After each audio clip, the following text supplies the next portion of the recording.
and welcome to the Face Downs, your source for TCG news and all things Yu-Gi-Oh! I'm Lucas. I'm Ruben. And I'm Joe. And welcome back. Hello.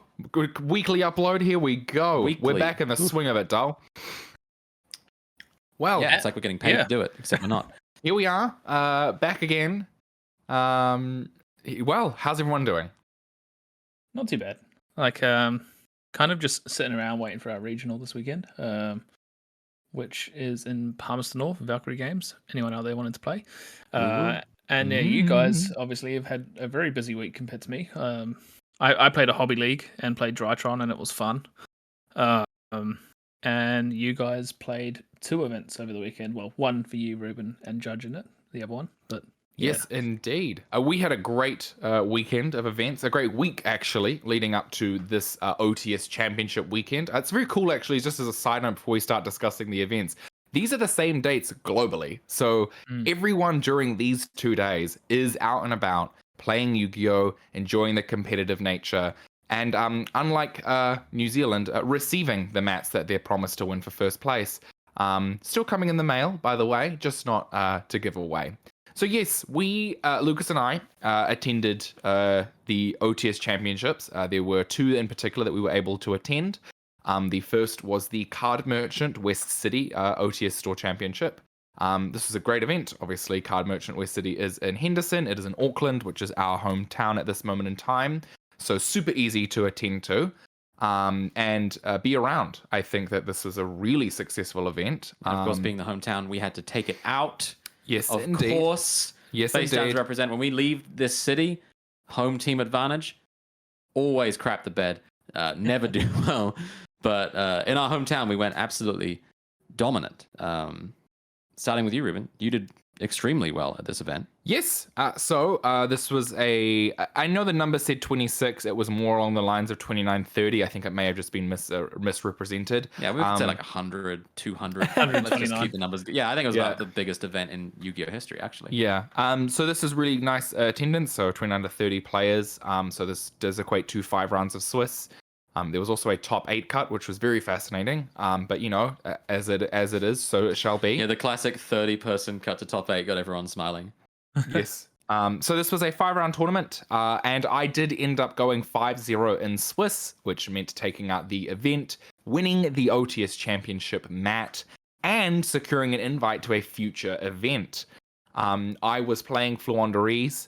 I mean, I have no shame in admitting it. I'm a filthy net decker. And this was essentially the list that Hanko Chow got to top 4 with in the most recent remote to YCS. Yeah, I believe there Hanko was Chow's a comment on this exact Facebook post going, looks familiar. Yeah, and my response was, ain't broke, don't fix. Yeah, I mean, the only thing you changed is that you're clearly playing a Winter Cherries side deck, without extra cherries. deck without cherries in the side deck, which is very funny. Yeah. If anything else, because none of this actually matters. It's like Mystic Mine. It just, it doesn't get rid of it. The only change, apart from the extra deck cards, is a single card in the side deck, and this was made because of his own decision. He, in the event, cited a Dark Simorgh and said it was the worst performing card. And I agree with that. And so I instead decided to side the one-dimensional Fissure. Essentially still serving the same purpose as something like a Dimensional Shifter, turning off any hand traps such as Ogre and Droll and Veilers, while still being able to combo using the main strategy. And Dimensional Fissure does not hinder your deck strategy in the slightest. That was your kind of like toss-up between this and Macro, is that Macro is like the better card, but it doesn't turn off hand traps during your own turn? Yeah. Would be your reasoning? Yeah, absolutely. That's fair. And also I think at this moment in time, like, I think monsters going to grave are almost more important than all cards going to grave. I mean, Shifter is a house, but I very much enjoy the ability to stifle so many graveyard-based strategies using a card like Dimensional Fissure, if it ever came up, which it didn't. Like, I guess your only bad matchup that you'd rather have Macro would be Virtual World, because they don't care about Dimensional Fissure. Yeah, but even then, like, my only, like, once we cut to top 8, my only loss was to you, and it's because we know exactly how each other's decks functions. So well, spoilers. I think realistically that this was a really strong list. I admire Hanko very much for his deck building and ingenuity. There's honestly, as evidenced, nothing I would have changed about his list. And as a result, I think it is the absolutely correct way to play it, at least in the New Zealand meta. And I had a blast. It was really fun playing a competitive event. So yeah, I definitely get out have there if you can. a couple of Yes. questions for you. Yep. How do you find Floowandereeze as a deck like to play? Because I know a lot of people call it linear and stuff, and like quite boring. But like, how do you personally find the deck? Great. Really interactive, which is hilarious, but on a deck that clearly main decks barrier statue. I'm a Sky Striker player. I was very much someone who enjoyed a control-based strategy. The second deck I ever played, for those who are new here, was Altergeist, which was the definition of control. God, I wish Altergeist was good. As do I. And so I find that this is a really nice strategy. Yes, it is very much the same conga line of birds to get to your to travel to the South Pole and meet Empin and Barrier Statue. But realistically, I think that once you are beyond that first turn, the moments of interaction, the resource recursion, and the pieces of removal or disruption that you can provide are definitely something that is quite unique to the game. The no special summoning is also very good. I think it's a very great restriction on the deck. I think that had this had a bit more free reign, it would absolutely be even more problematic than it is to this day. Could you imagine? But this is just like a link spam deck as well. That'd be funny. But I think it's great. I had a lot of fun enjoying it. Enjoyed playing it. What was your like MVP card of the deck? Like, I want to say Shifter because it is so oppressive. It's just Shifter. But I think realistically, it's Advent of Adventure. I think Advent of Adventure, every single time I saw it, you win the game. It is free. Just so powerful. It feels like your Kowloon, where it's like, oh, I win. Like, I drew this. Yeah. Well, it's like your setup is just so much more insulated. You can chain it to Lanciers, and because it banishes its cost, it still means that you can get things out. Obviously, it being able to remove monsters on your board, say if you're faced under a Mystic Mine, that's also a really good option. The versatility of searching either the field spell or a Floowandereeze bird is really good. The life gain absolutely came up in a match. I was able to use it twice and got put to 800 life, so functionally I would have died had I not gained 1,000. I think Advent of Adventure, and this is what we talked about previously, this is the card that has propelled this deck into the success that it is now seeing. So I mean, it opens up so many cool plays as well. Like from what I've done in testing, like it just opens up. I feel like the Toucan and Stree have become like more versatile as well because of the card. Yes, even though they cut to 1 in this list. Yeah, I mean, because it's more streamlined as well, I suppose. Like that's probably why you have access to them with Adventure. Yeah, exactly. I think in reference to your question, Joe, about it being linear as well, I think this deck is probably one of the best starter decks if you were learning Yu-Gi-Oh! Because it's got like a really tall, like it's got a wall, not a ramp in terms of learning it. If you don't know how Yu-Gi-Oh! Works, this deck just doesn't function. Playing it against some newer players, they were slightly unaware that you could chain block the birds. They were not entirely sure about like the cost of the map or the interaction and how it differs from adventure preparation. You know, like all of those things matter so much in this deck being even playable, because otherwise you literally just lose to Ash if you don't know how to do that. And even down to things like using Riser to bounce itself, it's just something you need to know you can do. The fact that Barrier Statue prevents Gammas that you can set up before you play into Gamma as well.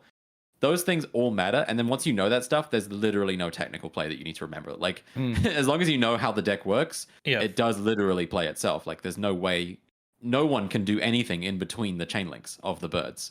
It's all spell speed too. Floowandereeze is one of those ones where, as you say, like, when you start off with the deck, you know the basic combo. You get to your Empen, you get to your Barrier Statue.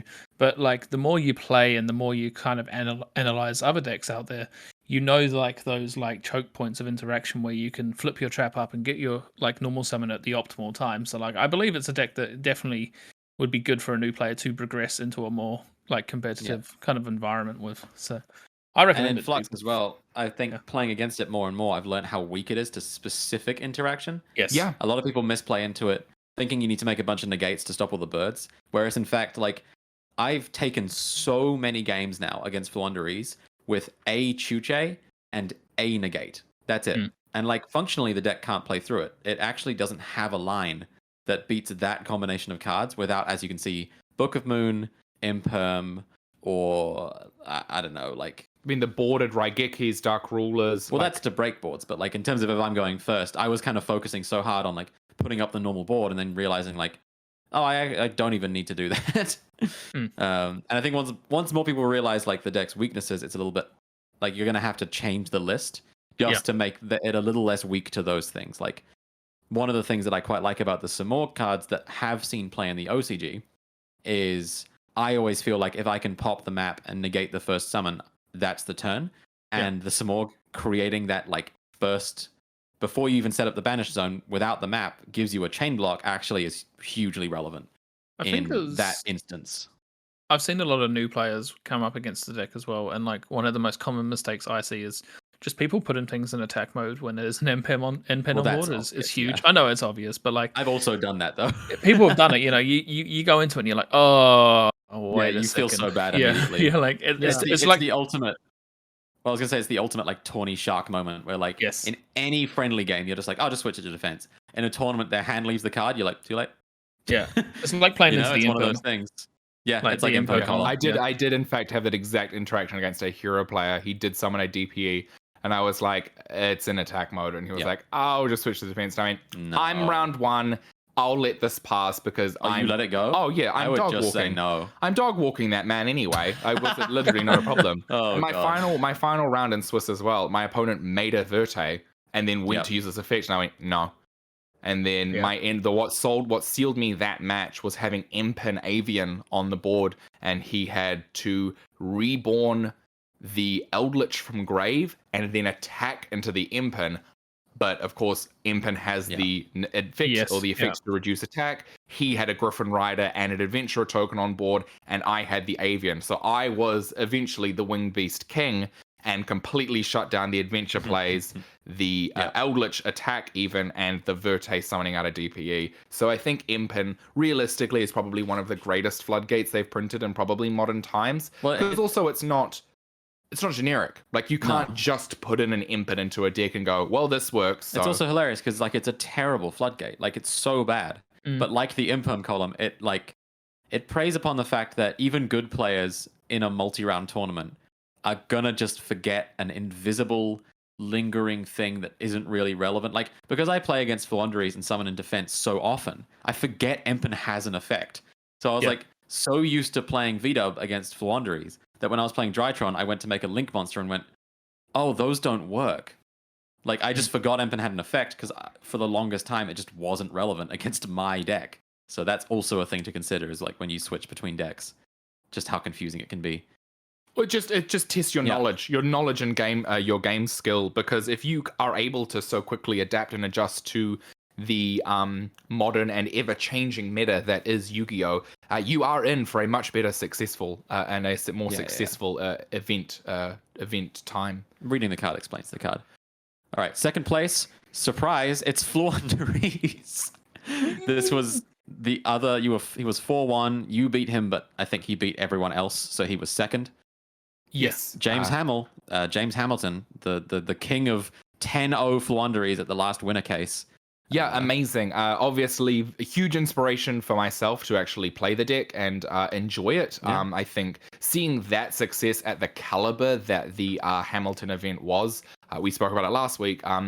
It very much cemented my ideology into this deck. He's also gone for like a silly extra deck that doesn't matter, which is funny. And then everything else is pretty much the same. He's on Goldsuck. He's on 41 cards. Goldsuck, double Impen. Yeah, he's on like a couple changes, but nothing like so immediately relevant. I don't even think this is any different from his Hamilton list. So we can kind of scooch along. Third place, Mystic Mindburn. Oh, we found the list. Oh, sorry, this is news to me. I didn't realize that Kiz was actually able to source the list. At the time of these deck profiles being posted, this list was unavailable and simply replaced by what do you think? Mystic Mind. Joe, you want to rate this deck? Yeah, 1 to 10, babe. I mean, hey, look, as I said before, I mean, you all know I don't like Mystic Mind. But if Mystic Mind is to be played, in a pure version, I prefer it compared to like a meta deck just slapping a Mystic Mind on the field. And I've always been that way. I don't like it. I still think it's boring. I think that like it's for people that don't want to play Yu-Gi-Oh and just annoy people all day, which is fair. they had their place in Yu-Gi-Oh. Palmy has a whole bunch of them. I'm kind of used to them by now, but yeah. I love does this. what it I does. This think list is so good. Like, this list slaps harder than anything I could make. I love the one field barrier. I love the main deck curse seals. I love the main deck lava golems. Card of Demise is just so good. I know that he was on Extravs because he couldn't get prosperities. He would be on prosperities. This is a friend of mine's friend who is playing this, and he was like asking me, like, "Hey, you also play Mystic Mine? Like, what? Any advice? Any?" Yeah. He did also own 2 prohibitions. He did not own 3. Which, like, might even be optimal. Like, you really don't want to just draw too many of those. Left arm Yeah, this is as well there. Yeah. This is a good list. The one warning is very funny in the side deck. Unending Nightmare is extremely good against your bad matchups like Eldritch and VDub. Yeah. It's funny. I don't know. He came third. He did also go 4-1 in Swiss. Yeah, So. and so apparently this guy played Mono Red Prison, for anyone who knows, in Magic the Gathering, which is basically the Mystic Mine of Magic, which I can just respect the hell out of. Like, this guy's just like, nah, I'm gonna play the same deck in every game, and it's the one that says you can't play. It's endearing. I mean, you got to respect it, right? It's an offering that is provided by the creators of the game. They have not banned Mystic Mine, so they are legitimizing this as a deck. Moving on, Martin. This is Invoke Dogmatica. He was actually, this is, I believe, a very similar list to the Shuffle event that he also top 8'd with Invoke Dogmatica. I have to say, before we go into this one, the Facebook comment that says, "How did this list work out?" and it says 4th place. Like, it worked out pretty well, obviously. Is it costing, like, is it more of a question like, how did this list work out? I also love the second comment that says, math isn't real. Yeah, that's true. I mean, it isn't real. This is actually true. If 60 card pile can open adventure combo every time, then Yu-Gi-Oh is slightly based on faith, I will admit. And this deck partially proves it. I mean, who needs 40 cards when you can just draw Alistair or Ecclesia? Yeah. Or both. Yeah. It amuses me that, like, a lot of these things have been put to 2 and people are like, 45 cards. Screw it. Also 17 hand traps. Which is probably what got him 4th place, I'm not going to lie. That's a lot of hand traps, yeah. I think this is very much... Ash, Ogre, Gamma, Veiler, goodness me. Yeah. This is kind of the deck we saw a year and a bit ago. That was just the Invoke Dogmatica. Just lots and lots of hand traps that win you games. With DPE splashed in now, so I suppose it works. I mean, I think what wins the game with this is that Ogre, Gamma, Veiler, or Imperm plus Nibiru beats every anti-Nibiru setup people are currently doing. Yeah, because no one's playing through Nibiru right now. Everyone's just playing stop Nibiru and then combo. So, like, the fact that they're maxing out on, like, hand traps to deal with that, plus if I draw Alistair or Ecclesia or Fusion Destiny, you're dead. So I get it. I think it's cute. Yeah. But it's Invoke Dogmatica Shadol. We don't have to talk about it for too long. I guess, like, we could talk about the side decks, because this is the first non-anti-meta deck, I guess. Yeah, that's actually a great thing to bring up. It's got Token Collectors and Drolls, which I think are most of your standard hand traps. Surprised to see no Lancia, but again, you play some amount of Lancia, Banish. you can't Mechaba. Yeah, I guess that's kind of relevant. Siding Shadol Fusion and 2 Shadols, plus obviously Token Collector synergizes with that. You can summon Construct going second, which is kind of nice. No, Token Collector's an Earth. Oh, Shek and Naga, I guess. There's no Shek and Naga. On a Shek. I thought it was a light. Okay. No, it's an Earth. That would be swag, but I guess it's just like, because Shadol Fusion is really strong going second, I guess. Yeah, that'd be pretty much that, I think, yeah. Cool. Yeah. Then we go to top 8. Michael Dwan, who I faced in Swiss and Top Cut, redeeming myself in Top Cut after losing to him real bad in Swiss. He was playing probably one of the most unique decks I've seen in this event. It is kind of just Eldritch, but you see there's the 1 Souls and the 1 Illusion, plus the adventure stuff. I mean, it is like a pile, but the way it played out was actually pretty unique. Like, every time I played against him, it was like, oh, here's a different deck than the one I just played against. Game 1, it would just be like set 5 pass. Game 2, he showed me the soul stuff. Then game 3, he showed me like the lava golems and the fusion destiny. I was just like, what am I playing against? I have no idea anymore. Which did kind of make up a lot of this tournament. I don't know what I'm playing. Yeah, I don't know what I'm playing against, because like everything's playing the adventure stuff, everything's playing DPE, and if like they don't show you their deck because they beat you with that stuff, you kind of don't know what to do. I thought he was playing like the pile deck with Eldritch in it, but he wasn't. He was just playing. You would assume like a Cybers Eldritch. Yeah, kind of a I assumed it was like situation, or- adventure synchro Eldritch, and he just kept bricking on Eldritch cards. Yeah, funky one, because the souls threw me off. I was like, souls in Eldritch, that is not a usual thing. Not in this current meta. I think. I mean, it is. Michael Dwan is a very good player. He has had a lot of competitive success. And I think that the souls inclusion is quite clever. Obviously, we've seen it ticked into the 60 card decks. Being able to send excess spell traps for draws is really powerful. And as someone who played Invoked Eldritch, Souls is nutted because you just set up your Eldritches and Golden Lands and Golden Land spell traps in the grave. I mean, so quickly. I said in the car ride home from Hamilton, like, it turns out 3 souls and a garnet is not as good as 5 souls and no garnets. Yeah.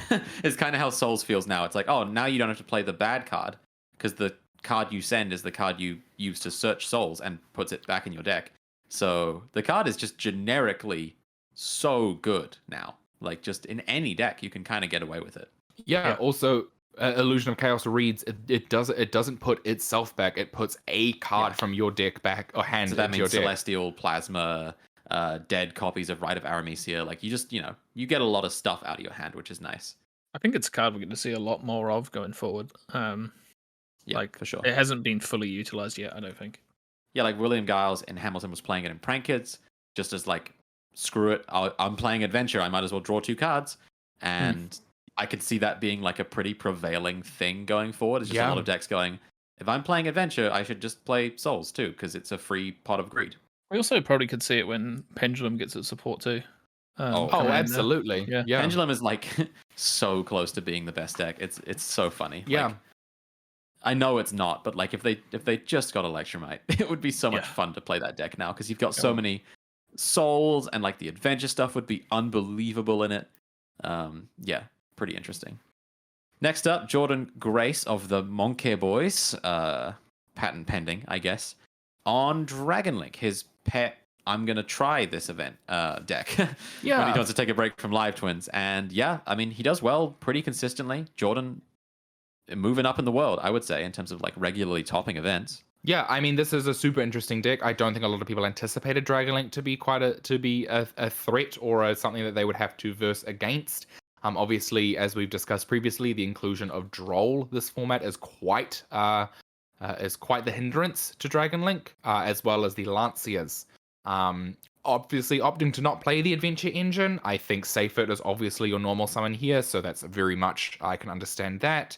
Obviously, synergizes really strongly with Gamma, being able to tribute the Seyfert full cost, and then, working there, you either have your Chaos Rulers, your other level 8 plays, and then obviously the very cool thing that Dragonlink do get to do is play the 2 newly limited cards, Destrudo and Snow. Yeah, Destrudo specifically being like unbelievable for this deck. It's so free. It is the freest thing ever. It's amazing. I think that's what's holding this deck together. Like Snow and Destrudo add like 2 interrupts for free that the deck just didn't have before. Yeah. So you can still make the full Dragonlink board, but you just have Snow, which flips, and then you have Shooting Riser, which then quick synchros into any kind of stuff. I mean, he's not playing that, but it is also just like free material to go into a second Spheres sometimes. It's good. I mean, see there, the Dark Charmer in the extra deck, just to reborn DPEs. 1 Droll on the side, God willing, I guess. Yep. Jordan known for his spicy one-offs, predicting desires, of course, in his Live Twin deck that he topped with.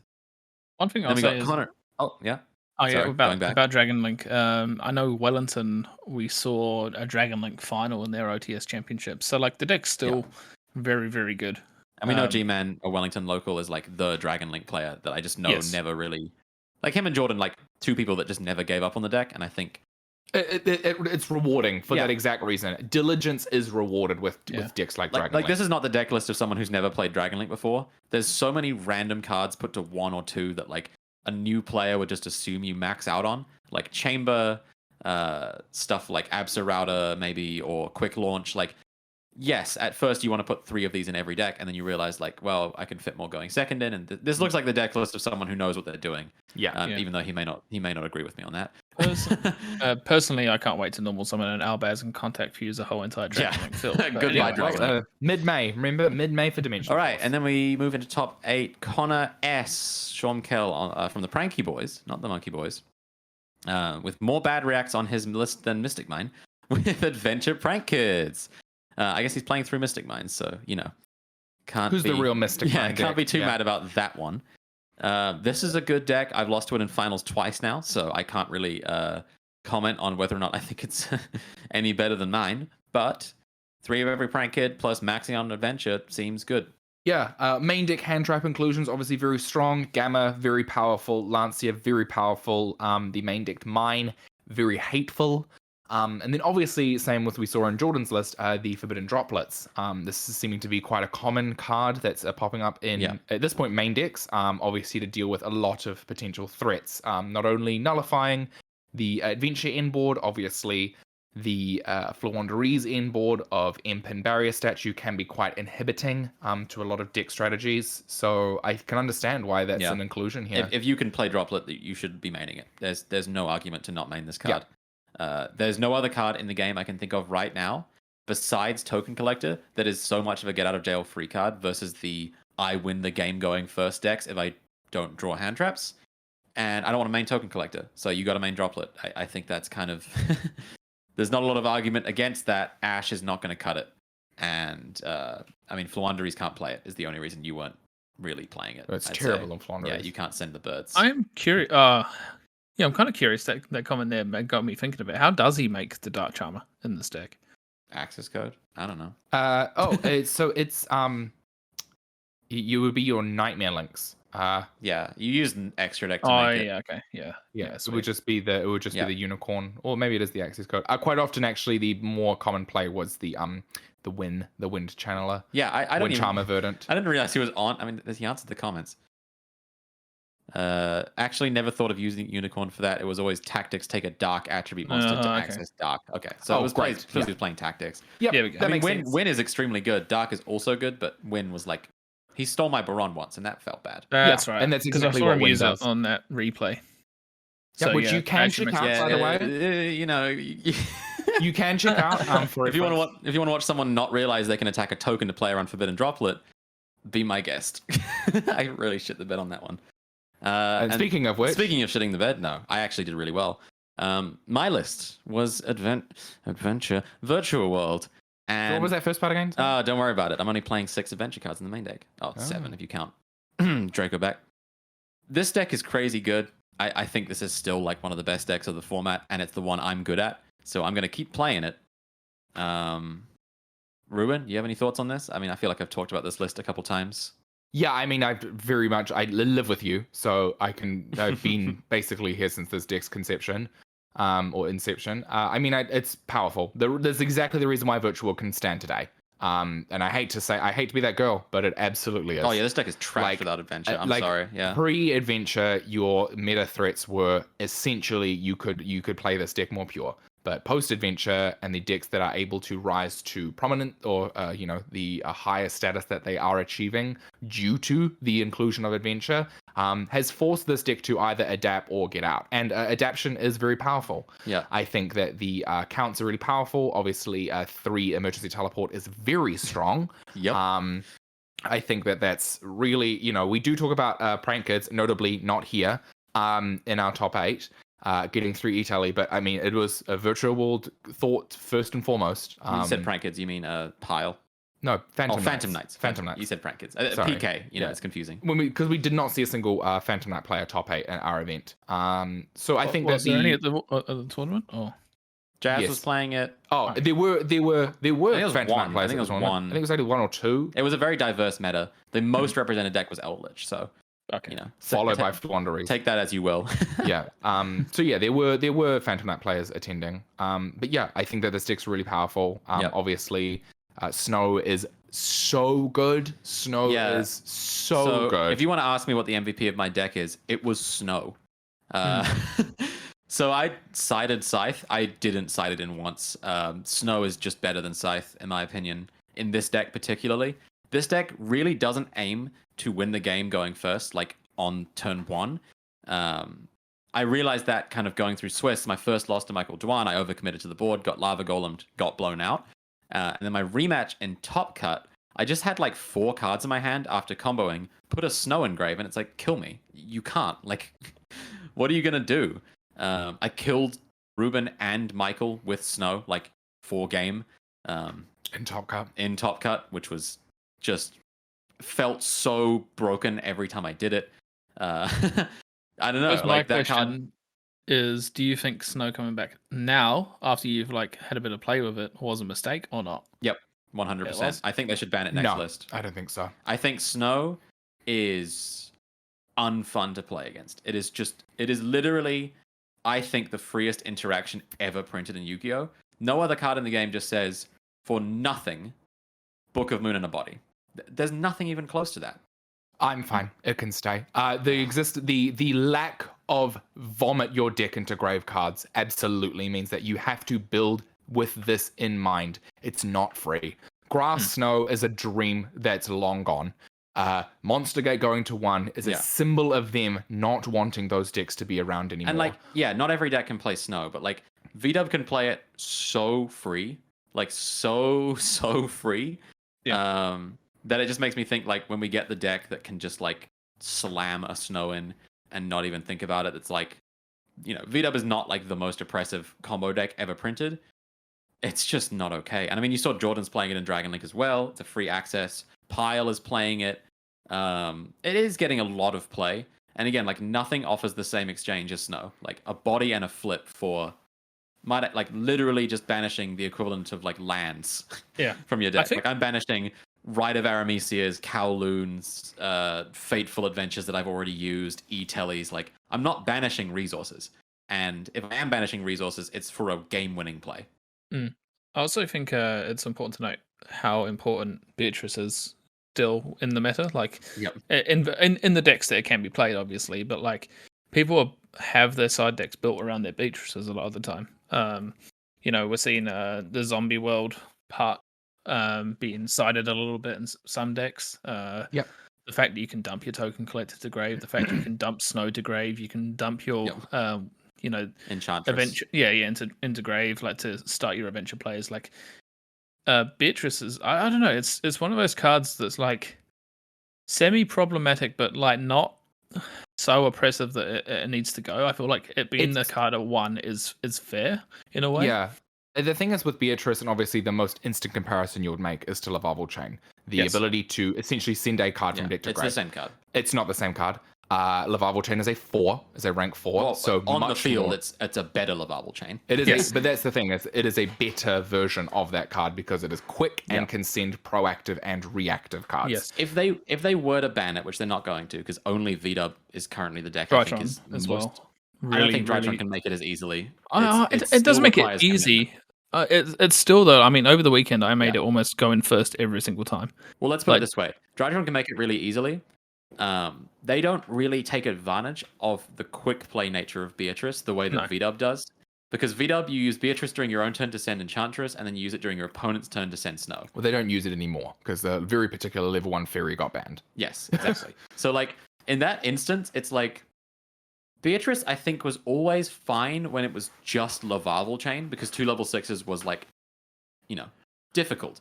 The fact that it's quick play Lavarval Chain when you have a great target in your turn and a great target during your opponent's turn, yeah, like, whenever if I could start the game with Beatrice on the field, I think I have a 100% win rate. Like, I just think I can't lose. And letting me get to a Beatrice, you've lost the game. So it really does feel that problematic in exactly Virtual World and maybe Drytron. Every other deck is playing Shooting Rise of Dragon, which is more accessible because of Destrudo. Yeah. No, I agree. Yeah. This deck's crazy, though. Scythe is bad. I never sided it. Why would you play this guy? And I think realistically, again, like Virtual World, the most threatening when they have the most resources available. And I think that's where this deck differentiates from other things that may have been successful here. Decks like Eldritch and Invoke are very able to recur their resources.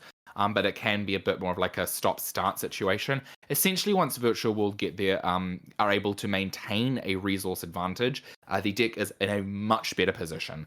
And I guess the same is kind of attributed to Flaunderies. Like once you are able to start generating your value each turn, you are in such a better position. I guess my final thoughts, obviously, so Lucas ended up top 8 at 8th place exactly in after Swiss, and then proceeded to take me out in the top 8 cutoff.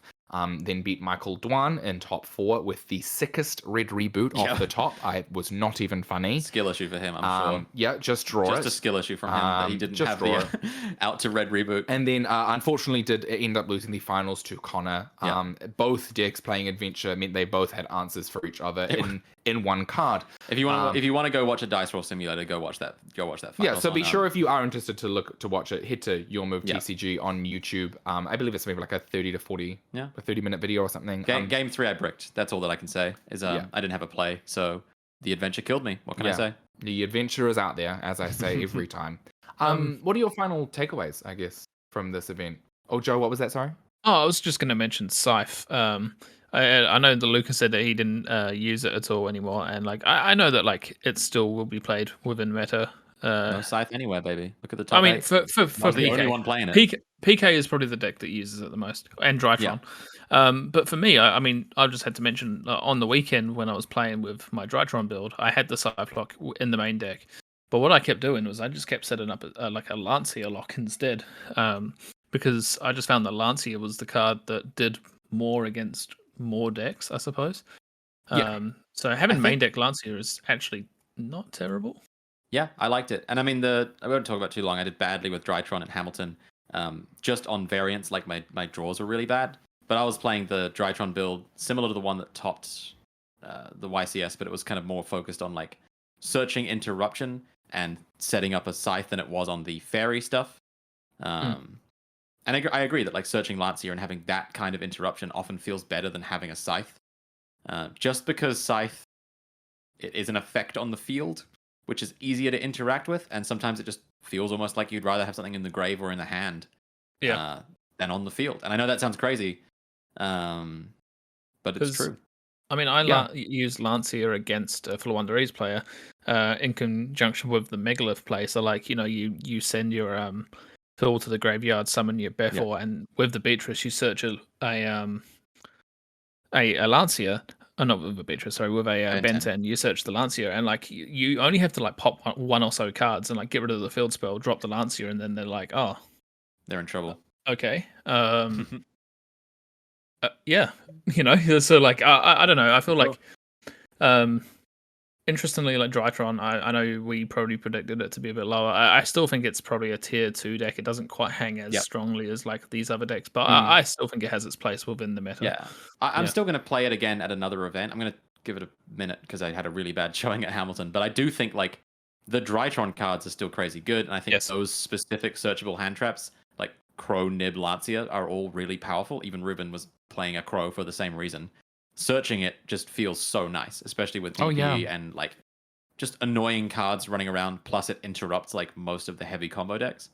I guess closing off on Scythe, what it really represents is like if your deck can't win necessarily with its own cards, I think you have to play Scythe, right? Like Phantom Knight, I think they're old cards, they still need a bit of help to win. As bad as that sounds, but like Bardiche Control is just not like a deck. Like that's never been a deck. And most of them aren't playing the actual game enders in the form of Raider's Knight into the Ark Rebellion kill dragon that like just gains 10,000 attack. Yeah.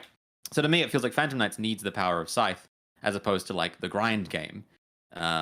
Whereas I think with Vita, what I'm realizing, and similarly with Drytron, is like your grind game is so unbelievably tilted in your own favor with how infinitely recursive your own engine is that all you really need to do is disrupt your opponent. You don't need to lock them out of the game. And in that instance, having something like Snow or Lancia plays around the literal only out in the format Droplet. So like, cool, my opponent's going to droplet my board of like Chen Ying, Beatrice, Baron.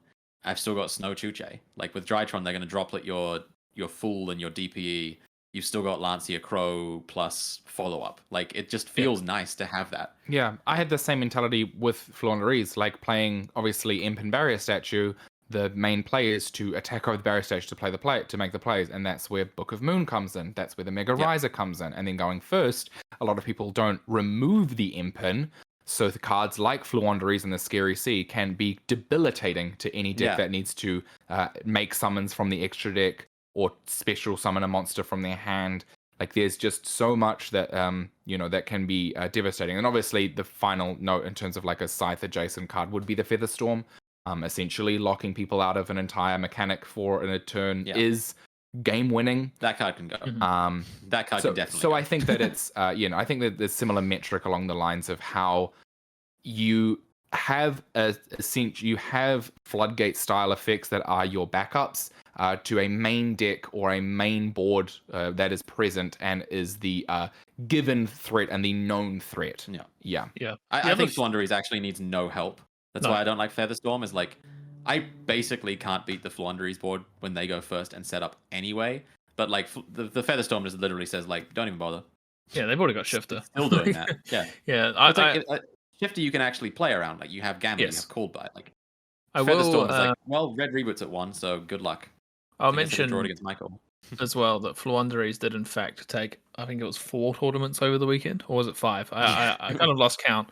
It kind of killed New Zealand, which is very funny. New Zealand is literally Fluonderies led. Like it is dominated by Fluonderies. Yeah, it won in Auckland, obviously by myself.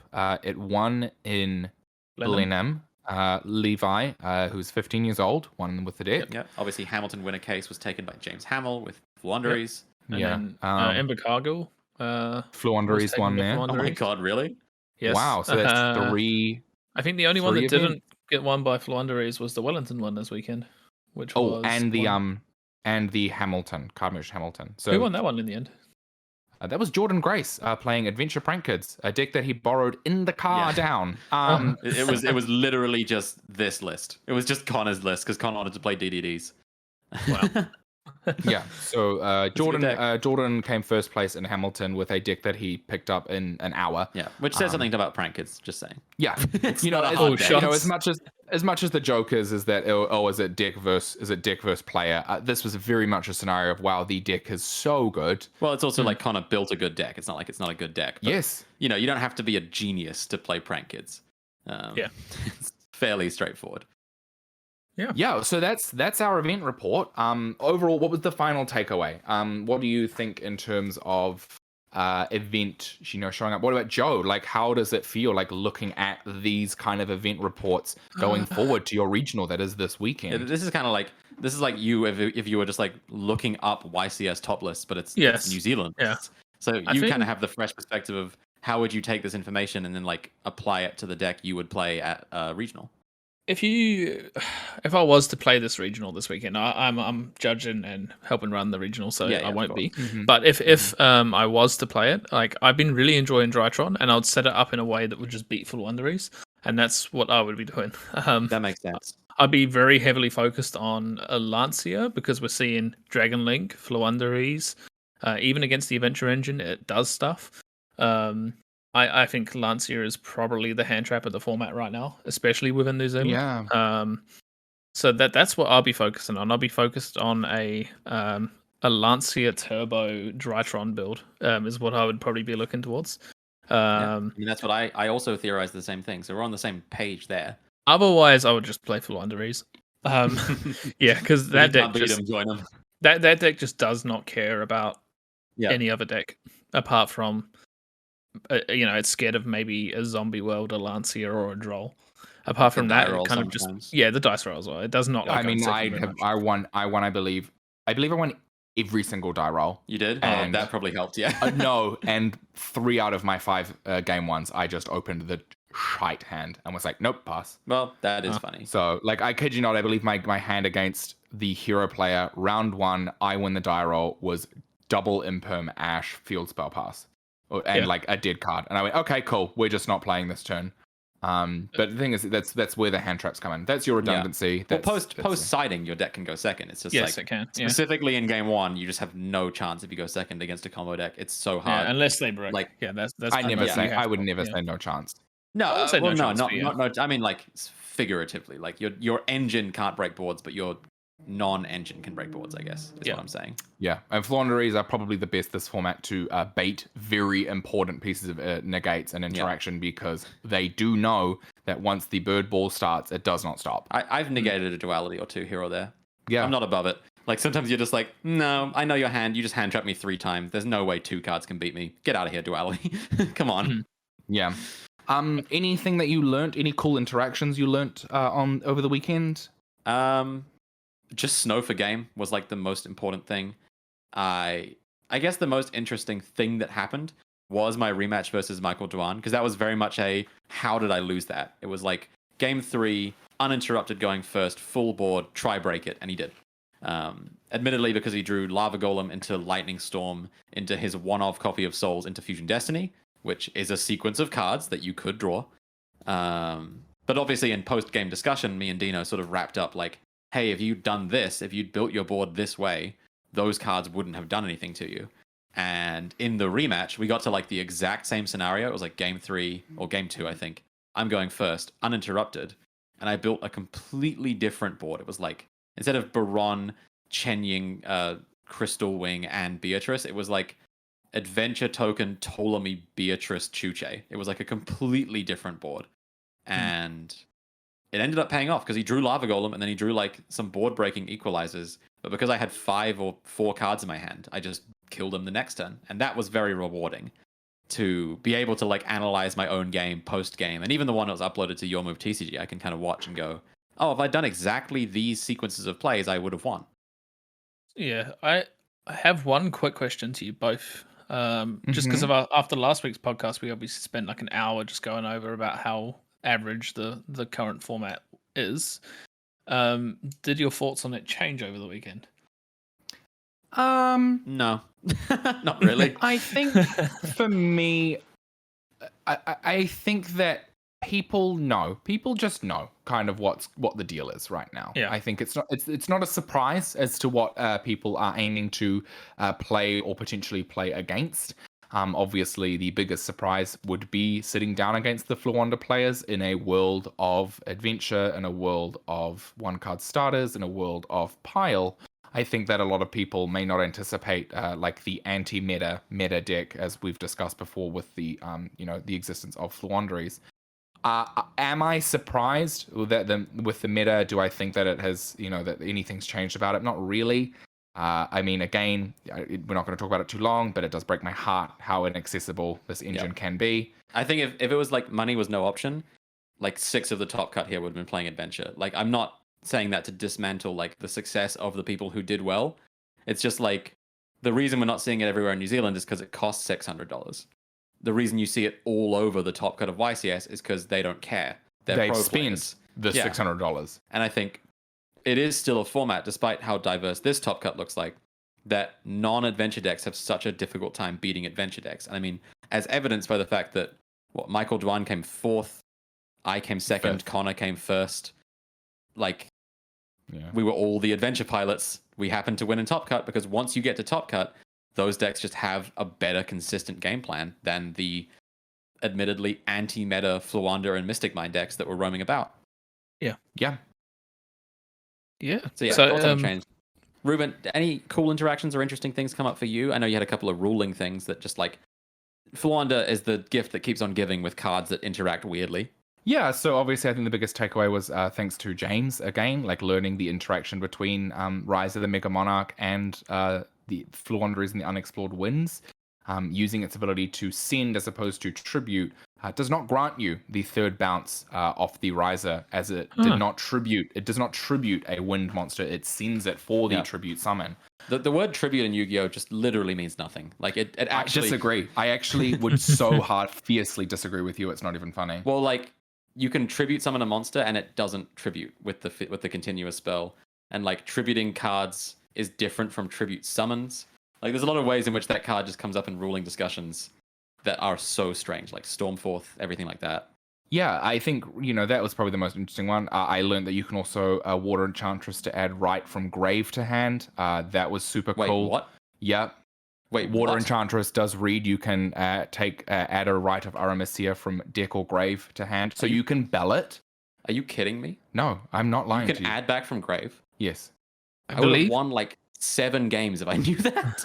So, but alternatively, you can bell. That's cool. Right, water enchantress. I'm just thinking the amount of times I've had a water enchantress in my grave and no rights in deck, and I'm like, oh, guess I can't use it. Are you kidding? I literally didn't read. Yeah. Literally just didn't read. That was a super interesting one. And then I think finally, I would say that the card that is probably on my watch for any pieces of any hits to the deck, which I guess is also a great question to ask as well to both of you. Is that for me particularly playing for Wanderers, I really do believe that Riser is probably the strongest card in that deck. Obviously, it being not engine does give it, it's not as easy to It's find. also not been reprinted. But I do believe that Rise of the Mega Monarch is probably the strongest level 7 or level 7 or higher wing beast that you can search off an Eglin. 9 times out of 10, I would reach for this over an Avian every match. And the minute Riser is summoned, you've won the game. And the only reason you would ever not reach for it is if you couldn't resolve its summon. Yeah, or the negate is more threatening. Oh, and also my side note before I ask the question is my goodness, the amount of murder I was able to get away with by versing 2 Eldritch decks, asking if they have anything in standby phase, them going no, and then go great. Main phase normal summon barrier statue, field spell effect. Yeah, that's nice. Like, that's wild. But I guess, yeah, that's probably like a nice closing question is, do you think after playing this weekend, any card should get checked or anything that is, due to potentially either get hit based on what we've seen over this weekend? Yeah, I think 2 cards in particular, I think, deserve maybe the scrutiny of being banned. And one more that I think should probably also go. So I agree with you that Riser should be banned. If I were to check Fluwanderies, I also think Harpy's Featherstorm should go, purely out of the interest of creating a deck that doesn't have a 33% chance of winning the game going first, regardless of anything. I think that's not fun. And I think the same reason that Protoss had to go, Featherstorm needs to go. It shouldn't be an accessible win con. Yes, it's not searchable, but that almost makes it worse, because it's always an unknown that you're playing into. And then I think Snow. I think Snow should be banned. I think it should go away again. I legitimately think that card won me several games I shouldn't have won on its own. It is just not... I beat players from just the cost setting up my Banished Zone. That was enough for the card to be good. I barely even used its effect to book. That was never the good thing about the card. It was the free body and the banishing cards from grave as set up for Chuches. Just stupid. I think and Joe, yeah, the adventure engine needs to be checked down a little bit, just to the point maybe of OC Genus of the 2 2 and 2, the ratio. How you play? Yeah, but I mean, it definitely needs. That's right. It needs toning down a little bit. It's too new to obviously get straight up destroyed and banned. Yeah. But yeah, maybe tone it down a tiny bit. Well, they just banned Draco back. I think also just get rid of that. DPE as an engine maybe need to be touched a little bit. I don't know how they do it without completely destroying it, but maybe the Celestial, maybe I'm not 100% sure, but that engine is everywhere too. Personally, I'd like to see engines abolished, but at the same time, I know it's not going to happen. So I think that just toning them down in a way where you have to play more of your deck and less of the engines. I mean, the one thing I'll say about Adventure, despite obviously agreeing with you that it is homogenous, is that I like that every deck that plays it a little bit differently. Yeah. It does kind of promote every deck to still have a bit of its own flavor. Prank Kids combo differently with Adventure. They use Fateful to chain block their Prank Kids. That's cool. The Eldritch decks, the draw in... Yeah, obviously the Eldritch decks and then playing Souls to get draws off of it. That's kind of neat. Sky Striker using it just to make a Verte is horrendous, but cool. And then VW using it for Synchro Extenders. Pile as well. We're kind of in the same boat there. The fact that every deck can kind of use them differently is a fun paint by numbers, I guess. Even though it kind of on paper looks like it's just a negate with a bounce. It's more than that. So yeah, and spoiler alert, the next deck that I'm interested in trying it, Fateful Adventure protects all your things when you're destroyed by battle the first time. When they're equipped. Yeah. Funny, what deck equips from grave or field to its extra deck monsters? Stay tuned. Magistus. No. Um, Wait. Hang on. That might be based. No, you have to normal summon Liliana. That's true. Plunder, obviously. Plunder is another sick one. Yeah. So that synergy is so cool. Yeah, I think that overall, I mean, I had a blast this weekend. I think it was really cool to see all the decks. Never versus the same deck twice, which is very cool to say. I feel like that can be a rarity in this meta, especially when everyone anticipates some variant of 6 cards. And I think that overall the New Zealand meta is super fun, super diverse, and I look forward to the upcoming events. Obviously, I'm really excited to hear how the Palmerston North regional goes. Currently at 26 registered players. Amazing. Yeah, than a us, week of holy crap. registering to go. So Whatever they put in the drinking water down in Palmy really makes them play Yu-Gi-Oh, huh? Yeah, I think that's super exciting. I think that's going to also drive something out. And obviously, if you are around that area, do be sure to attend, because I think that's going to be a really nice chance. Obviously, gorgeous playmats with the Illusion of Chaos design, as well as the top 4 after Swiss receiving the Special invite. No, the blushed pink deck box. It's a regional. That's right. You get a sick it's deck a box. regional, yeah. Those are nice. I really want one of those. Very So you get the gorgeous blush pink deck box. And where is that, Why Joe? don't you book some flights right now? So Where would I fly to if I wanted to play that? Where would we go So- if we wanted to play this regional? It is at Valkyrie Games in Palmerston North. Just be sure, because we're in a time of COVID red, to make sure that you message either me or the store directly, just to pre-register yourself, because we are limited for numbers. So, Yep. Cool. And with Also- that is bringing us to the end of this meta report / victory run, I guess, for us. One last thing I think we can definitely touch on before we completely wrap up, and that's the giveaway, which will be done this weekend. Yep. As we have It'll be on hit over Yu-Gi-Oh! 100 New subs. Zealand, probably, right? I guess. Yeah. I mean, we'll do it on the YouTube as well. Yeah, Maybe probably. just live stream on YouTube. Yeah, that's not a bad we'll do idea. some. Yeah, so But yeah, so make sure to leave your comments on the previous video with your favorite fusion archetype from Duelist Alliance. Yeah. Be sure to subscribe, and obviously a reminder once again that this is a New Zealand only giveaway for the moment. Once we are bigger and more able, we would love to do an international giveaway. Yeah, we'll ship like a small thing international, but this is like a big thing, so I don't want to pay for shipping. I mean, none of us do.